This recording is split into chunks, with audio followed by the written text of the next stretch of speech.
Oke, bismillahirrahmanirrahim. Assalamualaikum warahmatullahi wabarakatuh. Kali ini kita akan membahas materi kedua kita di pengantar bisnis, yaitu tentang memahami lingkungan bisnis, ekonomi, teknologi, sosial, dan budaya.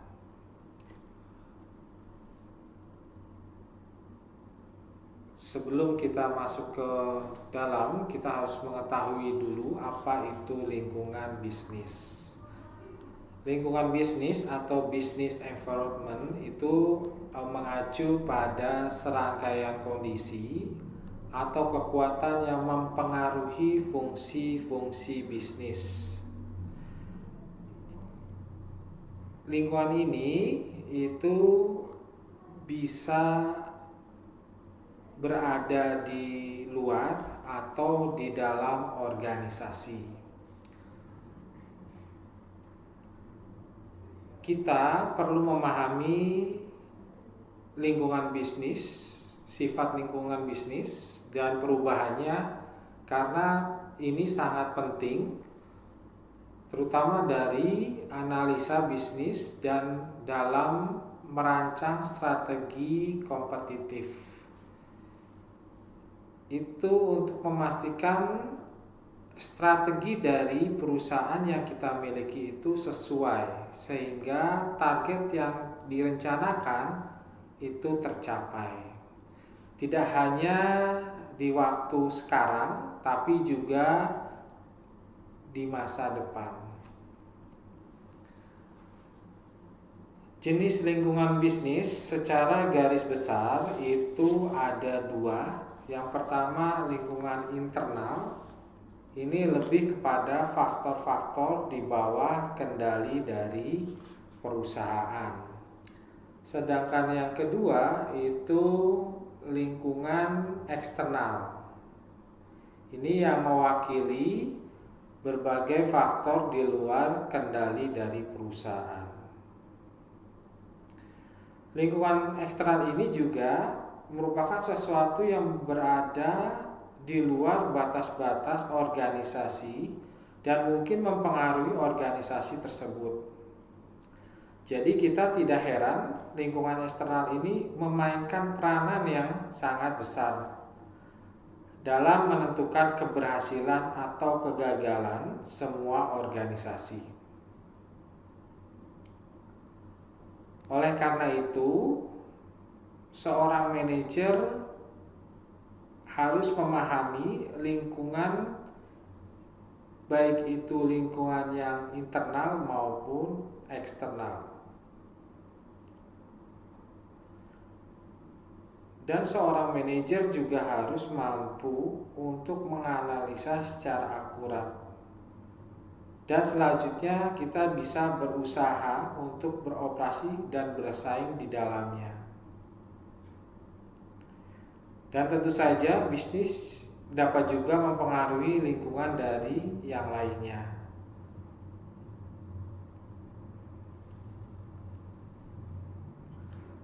Lingkungan internal. Lingkungan internal itu terdiri dari struktur organisasi, ya, struktur organisasi dari pimpinan, kemudian ke bagian-bagian yang lain, member, kemudian teman sejawat dan seterusnya. Yang biasanya ini strukturnya terpampang ya di ruangan dan mempunyai job desk atau pekerjaan yang sudah dijabarkan ketika kita akan masuk ke dalam organisasi tersebut.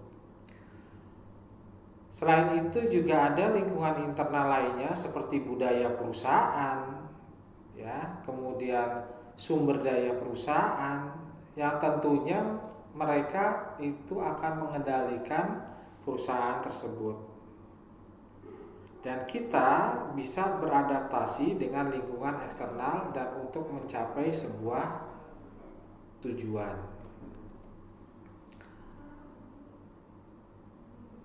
lingkungan eksternal. Kalau kita lihat dalam buku Thomas L. Whelan ya, dalam manajemen strategis dan kebijakan bisnis, beliau membagi hierarki lingkungan eksternal menjadi 3 ya.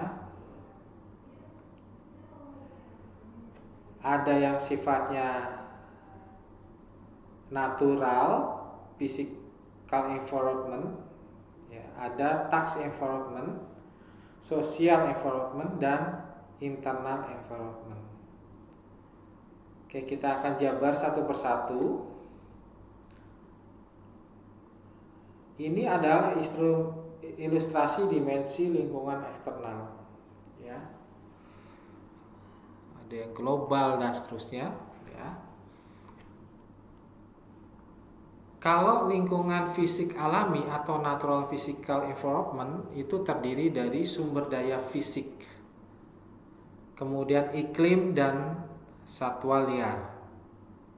Mereka adalah lingkungan luar dan mempengaruhi 2 lingkungan lainnya, yaitu lingkungan sosial dan lingkungan tugas. Yang kedua, lingkungan sosial atau societal environment, termasuk komponen analisis PESTEL tetapi tidak termasuk faktor lingkungan. Jadi itu terdiri dari faktor-faktor politik, ekonomi, sosial, budaya, dan teknologi. Pasti terbesit di kita mengapa lingkungan itu dikecualikan gitu ya. Alasannya bahwa setiap perubahan dalam lingkungan alam dapat memilih implikasi untuk perubahan dalam kebijakan politik dan ekonomi, sosial budaya dan teknologi. Tetapi tidak sebaliknya. Misalnya, tekanan pemanasan global mempengaruhi cara pemerintah mengambil kebijakan ekonomi. Ini juga mempengaruhi komunitas dalam beradaptasi dengan perubahan-perubahan tersebut. Tetapi baik pemerintah maupun masyarakat tidak dapat mempengaruhi suhu global. Maksud saya, kita tidak bisa menurunkan suhu global secara gratis. Kita hanya beradaptasi dengan melakukan kegiatan ramah lingkungan, mengurangi efek pada kenaikan suhu global. Untuk alasan ini, faktor lingkungan harus berada pada hierarki yang lebih tinggi, yaitu pada poin 1. Yang ketiga, lingkungan tugas atau task environment itu mencakup interaksi antara perusahaan dan para pemangku kepentingan. Mereka terdiri dari pemerintah, kelompok kepentingan khusus, pelanggan, pesaing, asosiasi perdagangan, serikat pekerja, kreditor, dan masyarakat.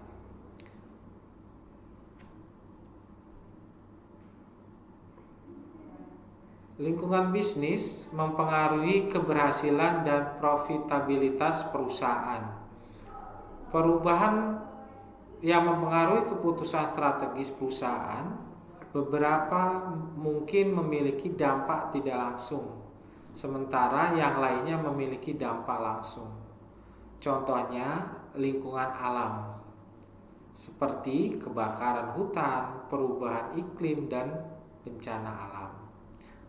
Kemudian ada lagi yang lainnya, peristiwa politik, kondisi ekonomi, perubahan sosial budaya, misalnya saja perubahan selera dan preferensi konsumen, pergeseran komposisi demografi dan urbanisasi.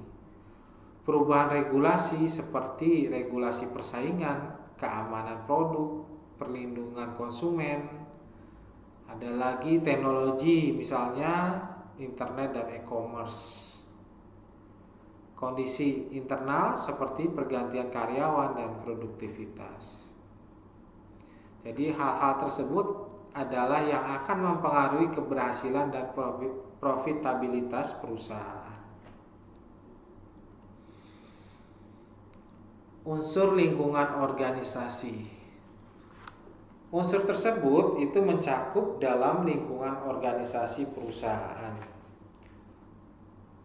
Contohnya saja kondisi ekonomi, teknologi, pertimbangan politik hukum, isu-isu sosial, lingkungan global, isu tanggung jawab etis dan sosial, lingkungan bisnis itu sendiri, dan juga tantangan dan peluang yang muncul.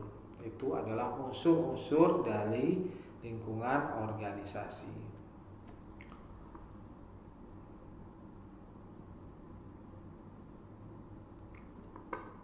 Lingkungan multi bisnis. Kalau lingkungan multi bisnis ini lebih kepada pemahaman tentang relatif secara umum. Kondisi yang berlaku misalnya mempengaruhi kinerja hampir semua bisnis. Namun kondisi spesifik lain dapat pula berpengaruh. Pedagang grosir di lingkungan kita akan dipengaruhi tidak hanya oleh naiknya pengangguran, melainkan juga oleh kebijakan harga dan pemasar pesaing terdekat. Dimensi dan unsur-unsur lingkungan eksternal yang mempengaruhi kebanyakan bisnis. Hal ini mencakup kondisi ekonomi, teknologi, pertimbangan politik, isu-isu yang lainnya. Dan ini adalah merupakan tantangan dan peluang lain yang mengemuka. Lingkungan ekonomi.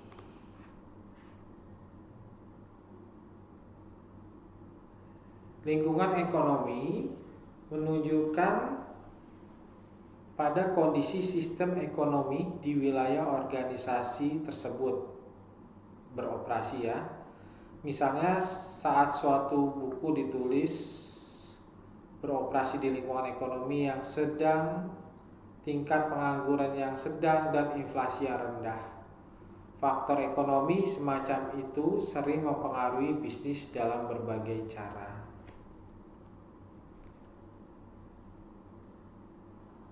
Pertumbuhan ekonomi itu merupakan keadaan yang menunjukkan naiknya kondisi ekonomi suatu negara yang bisa digunakan sebagai acuan yang menunjukkan tingkat kemakmuran suatu negara. Jumlah output adalah jumlah total barang dan jasa yang diproduksi oleh sebuah sistem ekonomi selama satu periode tertentu. Bisa 5 tahun ya, atau pelita misalnya, dan lain-lain. Standar hidup adalah total kuantitas dan kualitas barang dan jasa yang dapat dibeli oleh warga suatu negara dengan mata uang yang digunakan dengan sistem ekonomi. Pertumbuhan juga memungkinkan standar hidup yang lebih tinggi. Maka untuk mengetahui seberapa besar peningkatan standar hidup,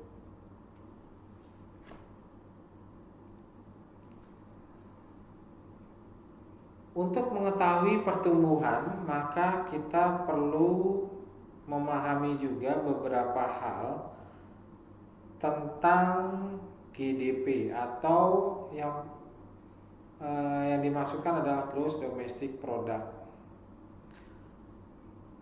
GDP itu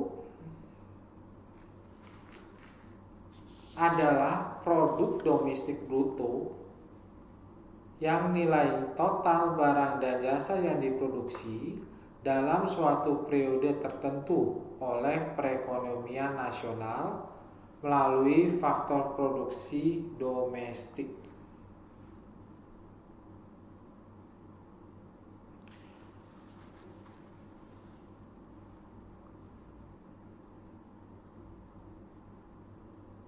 Nah, untuk mungkin dari kita pernah bertanya-tanya, apa sih perbedaan GDP dengan GNP? Misalnya kita perhatikan sebuah mobil milik Amerika di Brasil. Laba yang didapat oleh pabrik itu dimasukkan dalam GNP Amerika Serikat, tetapi bukan di GDP. Karena mobil-mobil itu tidak diproduksi secara massal di Brasil. Memang kalau kita lihat itu ada suatu hal yang rumit ya untuk melakukan kalkulasi secara cepat karena faktor produksi berbeda. Tenaga kerjanya juga berbeda misalnya. Akan paling banyak berasal dari Brasil tetapi modal paling banyak dari Amerika. Dengan demikian upah yang dibayar kepada karyawan Brasil merupakan bagian dari GNP Brasil walaupun labanya tidak.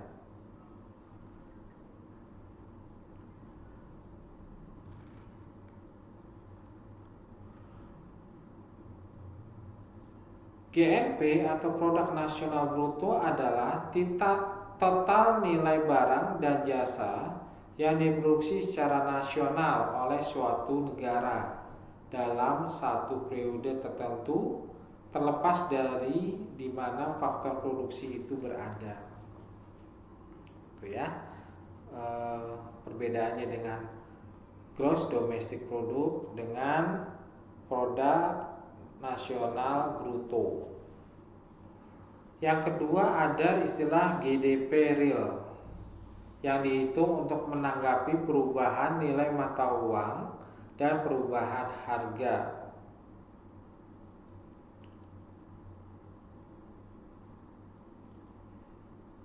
Untuk GDP dan GNP biasanya berbeda kurang dari 1%, tapi GDP merupakan metode yang paling digemari dalam menghitung pendapatan dan output nasional. Kita bisa lihat bahwa tingkat pertumbuhan nyata GDP Amerika Serikat angka disesuaikan dengan inflasi dan perubahan nilai tukar mata uang negara tersebut, yaitu 3,6%. Apakah angka itu bagus? Perlu kita ingat bahwa pertumbuhan tergantung pada kenaikan output pada tingkat yang lebih cepat dari populasi. Angka pertumbuhan populasi Amerika Serikat adalah 0,91%. Oleh karena itu, angka pertumbuhan real dan sistem ekonomi Amerika Serikat tampaknya cukup sehat dan standar hidupnya harus meningkat. Yang ketiga, GDP nominal. GDP nominal, GDP yang diukur berdasarkan dolar terkini atau berdasarkan semua komponen yang dinilai dengan harga sekarang. Yang keempat, GNP atau Produk Nasional Bruto adalah total nilai barang dan jasa yang diproduksi secara nasional oleh suatu negara dalam satu periode tertentu, terlepas dari di mana faktor produksi itu berada. Yang tadi saya informasikan, contohnya saja dengan memproduksi sebuah kendaraan, ya, itu yang membedakan dengan GDP. Faktor-faktor dalam pertumbuhan ekonomi, yang pertama produktivitas. Produktivitas adalah faktor utama yang mempengaruhi dalam pertumbuhan suatu sistem ekonomi. Ukuran pertumbuhan ekonomi yang membandingkan beberapa banyak yang diproduksi oleh suatu sistem dengan berapa banyak sumber daya yang dibutuhkan untuk memproduksi. Standar ekonomi meningkat hanya melalui peningkatan produktivitas.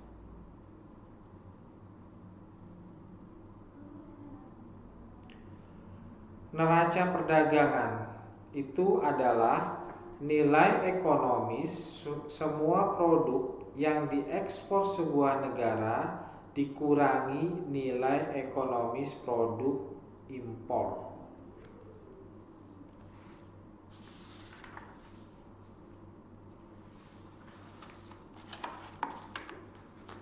Prinsip yang pertama adalah neraca perdagangan positif. Neraca perdagangan positif bila ekspor sebuah negara atau menjual ke negara lain, ekspor itu menjual ke negara lain lebih besar dari impor atau membeli dari negara lain. Yang kedua, neraca perdagangan negatif bila impor suatu negara lebih besar dari ekspornya. Hutang nasional adalah jumlah uang yang harus dibayarkan pemerintah kepada kreditornya. Stabilitas ekonomi adalah kondisi di mana sistem ekonomi di mana jumlah uang yang tersedia dan kuantitas barang dan jasa yang diproduksi bertumbuh kira-kira pada tingkat yang sama.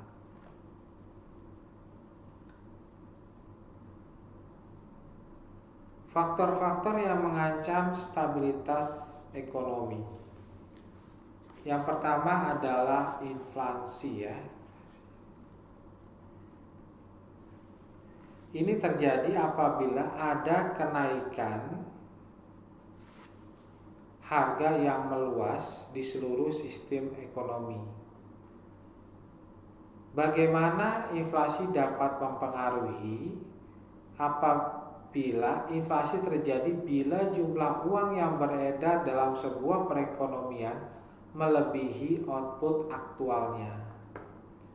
Bila ini terjadi, orang akan memiliki lebih banyak uang yang dibelanjakan, tetapi kuantitas produk yang dibeli tetap sama.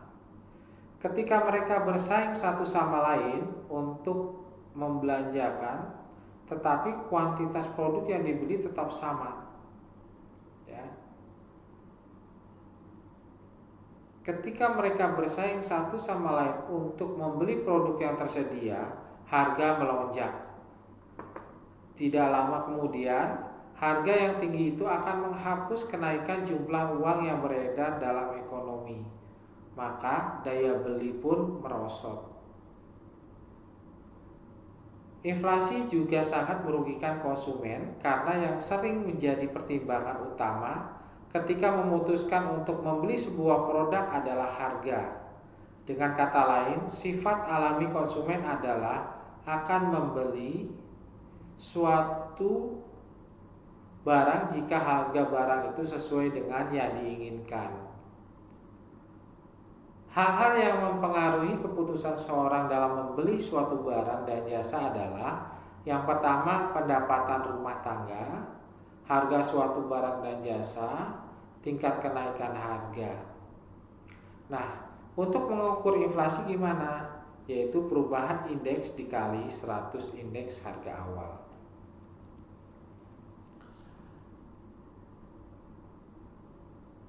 Pengangguran itu juga mempengaruhi, yaitu tingkat tidak adanya pekerjaan bagi orang yang secara aktif mencapai pekerjaan dalam suatu sistem ekonomi.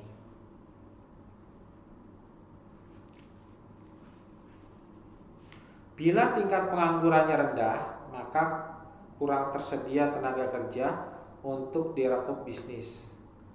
Pengangguran terkadang merupakan gejala dari kekacauan di seluruh sistem perekonomian.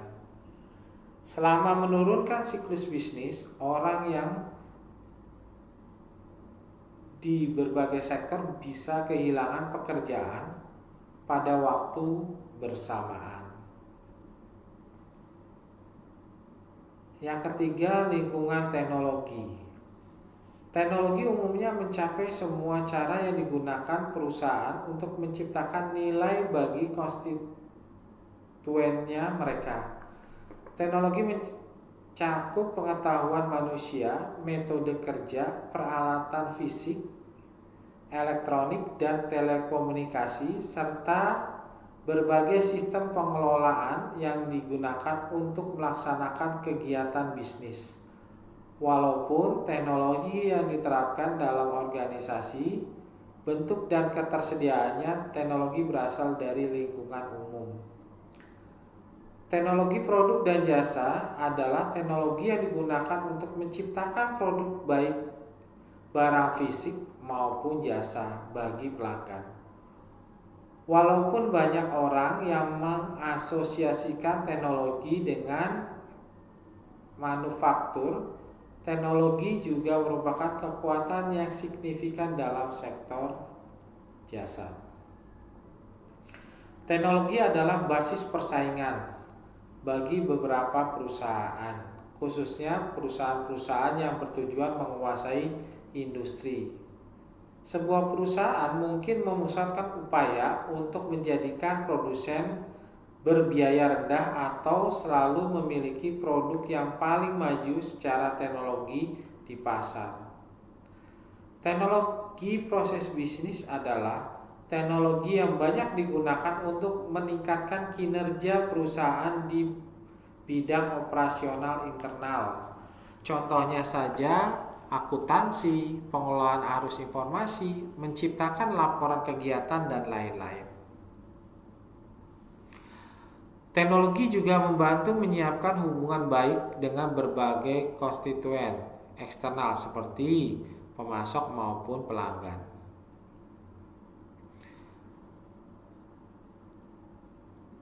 Untuk perencanaan sumber daya manusia, teknologi bisnis terbaru yang mendapatkan perhatian khusus adalah perencanaan sumber daya perusahaan atau ERP atau Enterprise Resource Planning, yakni suatu sistem berskala besar untuk mengorganisasikan dan mengelola proses perusahaan di tingkat lini dengan mengidentifikasikan proses yang membutuhkan perhatian besar, seperti dengan pemasok, arus material, atau pemenuhan pesanan pelanggan. Sistem yang dihasilkan akan memadukan proses penjualan dengan perencanaan produksi dan kemudian memadukan kedua operasi ini dengan sistem akuntansi keuangan. ERP juga menyimpan informasi terbaru tentang berbagai kegiatan, melaporkan transaksi sekarang dan yang akan datang, serta memasang pengingat elektronik bahwa tindakan tertentu dibutuhkan jika jadwal tertentu dipenuhi. ERP mengkoordinasikan operasi internal dengan kegiatan pemasok luar dan memberitahukan pelanggan tentang status pesanan, teknik, serta pengiriman dan penagihan yang mendatang. Yang keempat, lingkungan hukum dan politik. Lingkungan hukum politik mencerminkan hubungan antar dua bisnis. Pemerintah biasanya dalam bentuk aturan bisnis. Ini penting karena alasan sistem hukum menetapkan hal-hal yang dapat dan tidak dapat dilakukan oleh organisasi. Pihak pemerintah juga mengatur bidang penting sebagai praktek periklanan, pertimbangan keamanan dan kesehatan, serta standar perilaku bisnis yang dapat diterima. Sentimen pro-bisnis atau anti-bisnis dalam pemerintahan dapat mempengaruhi kegiatan bisnis lebih lanjut. Selama periode sentimen pro-bisnis, perusahaan merasa mudah bersaing dan tidak perlu memperhatikan isu-isu antitrust. Di pihak lain, dalam keadaan sentimen anti-bisnis, perusahaan merasa kegiatan persaingan mereka lebih dibatasi. Stabilitas politik juga merupakan sebuah pertimbangan penting khususnya untuk perusahaan-perusahaan internasional. Yang kelima, lingkungan sosial budaya. Ini biasanya mencakup kepada adat istiadat, nilai dan karakteristik demografi masyarakat di tempat organisasi tertentu beroperasi. Proses sosial budaya menentukan barang dan jasa dan juga standar perilaku bisnis yang kemudian dinilai dan diterima oleh masyarakat. Yaitu diantaranya pertama pilihan dan selera pelanggan, yang kedua perilaku bisnis yang bertanggung jawab dan sesuai dengan etika. Demikian pemaparan saya terkait dengan lingkungan bisnis, lingkungan ekonomi, teknologi sosial, dan budaya. Bila ada pertanyaan, kita bisa diskusi di grup WA kita. Kurang lebihnya mohon maaf. Kita tutup dengan sama-sama melafazkan hamdalah. Alhamdulillahirobbilalamin. Wassalamualaikum warahmatullahi wabarakatuh.